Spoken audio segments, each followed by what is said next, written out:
introduction, pulse of a megacity, Tokyo, a name that echoes energy, innovation, tradition, and contradiction. It is the largest city on Earth by population, a living, breathing ecosystem of over 37 million people in its metropolitan region. From the buzzing scramble of Shibuya to the silent calm of Meiji Shrine, Tokyo defies easy definition.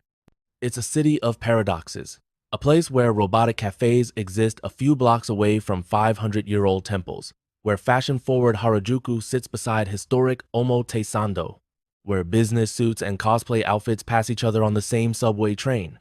Tokyo never sleeps, but it never forgets. The city carries the legacy of Edo's feudal predecessor and has rebuilt itself time and again, from fires, earthquakes, and the devastations of war. Each time, stronger. Each time, more complex. It is a city of order, of endless etiquette and clockwork precision, but also one of play, of rebellion in quiet ways through art, street fashion, and indie culture. In Tokyo, the future isn't coming, it's already here. But for all its towering skyline and tech marvels, the soul of Tokyo is human-layered in memories, rhythms, and the subtle poetry of everyday life. This is not just a city, this is Tokyo. And this is its story. From Edo to Tokyo, a brief history. Long before it became Tokyo, this city was known as Edo, a quiet fishing village on the edge of Tokyo Bay. That changed in 1603 when Tokugawa Ieyasu, the shogun, chose Edo as the seat of his military government. Over the next 250 years, Edo grew into one of the world's largest city-7 in an age when Japan was closed to the outside world. Samurai walked its narrow streets, merchants, entertainers, and artisans filled its crowded neighborhoods. The floating world of Edote ukiyo gave rise to woodblock prints, kabuki theater, and a distinct urban culture. In 1868, the Tokugawa shogunate fell and power was restored to the emperor. The imperial court moved from Kyoto to Edo. With this change, Edo was renamed Tokyo, meaning Eastern Capital.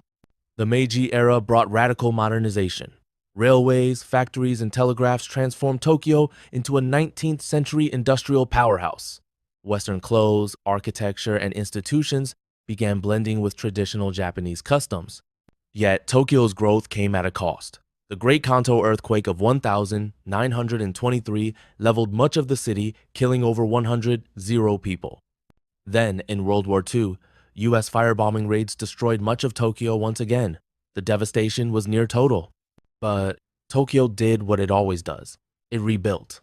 By 1964, just 2 decades later, it hosted the Summer Olympics, symbolizing Japan's post-war recovery and re-entry into the world.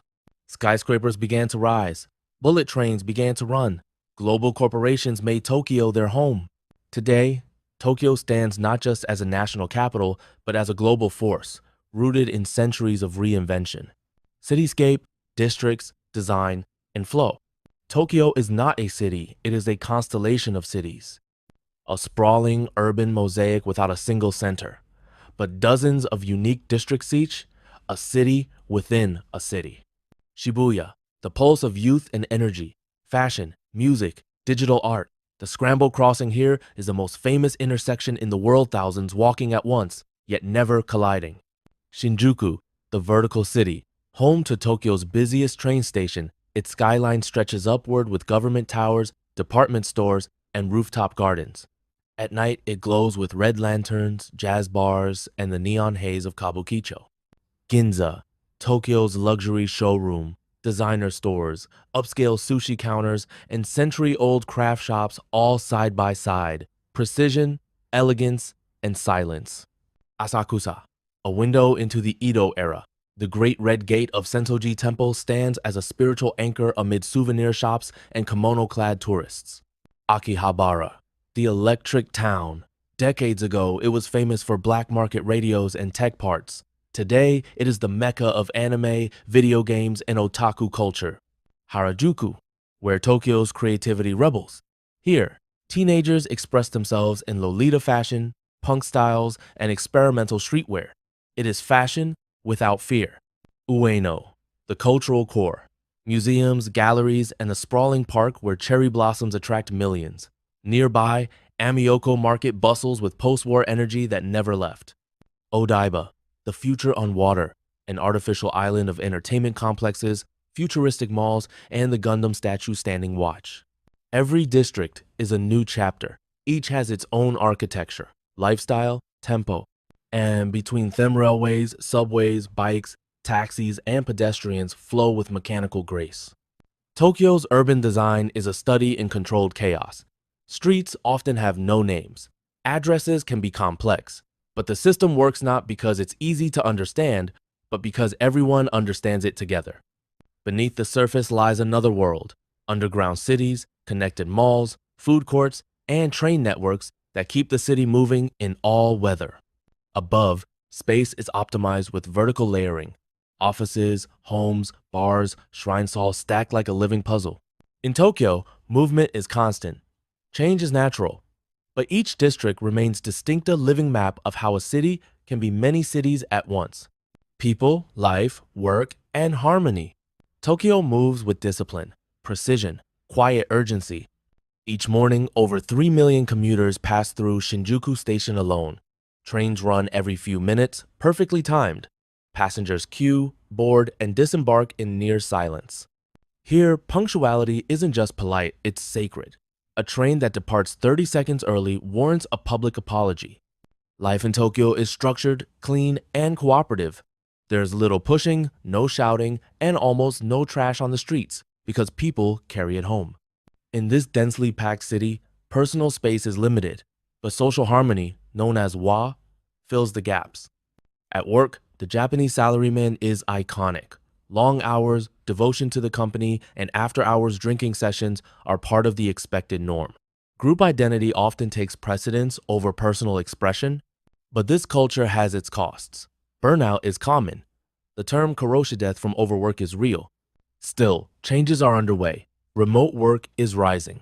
Young people are questioning traditional career paths. Some prioritize mental health and flexibility over lifetime employment. In schools, students are taught discipline and community values from an early age. They clean their classrooms, they line up with care, they learn that cooperation matters more than competition. Tokyoites are known for being reserved but not unfriendly. Help is often offered before you ask. A dropped wallet is more likely to be returned than stolen. Family life here is evolving. Marriage rates are dropping. The birth rate is among the lowest in the world. Single-person households are now the norm in many parts of Tokyo. Yet, despite demographic pressures, Tokyo remains deeply human. Elderly citizens participate in community centers and local festivals. Teenagers express themselves through street fashion, art, and online subcultures. Parks, shrines, and public spaces offer moments of reflection amid the urban rush. And no matter the generation, the ritual of the evening bath ofuro remains a sacred pause at the end of the day. In Tokyo, life is demanding, fast-paced, and orderly, but it is also layered with quiet care, daily rituals, and collective rhythm. Beneath the steel and neon lives a city of people each moving forward together, but carrying their own story. Culture, tradition, in a hypermodern world. In Tokyo, tradition and technology don't compete, they coexist. A 1,000-year-old shrine can stand across the street from a high-rise LED screen. A centuries-old festival can go viral on TikTok. Culture in Tokyo is not a release it's alive. It adapts. Traditional arts are still practiced with precision and reverence. In Asakusa, tea masters perform the Sadoteya ceremony with silent elegance. Every gesture is intentional, every moment a meditation. In Nihonbashi, craftsmen still make washi paper, lacquerware, and folding fans by hand.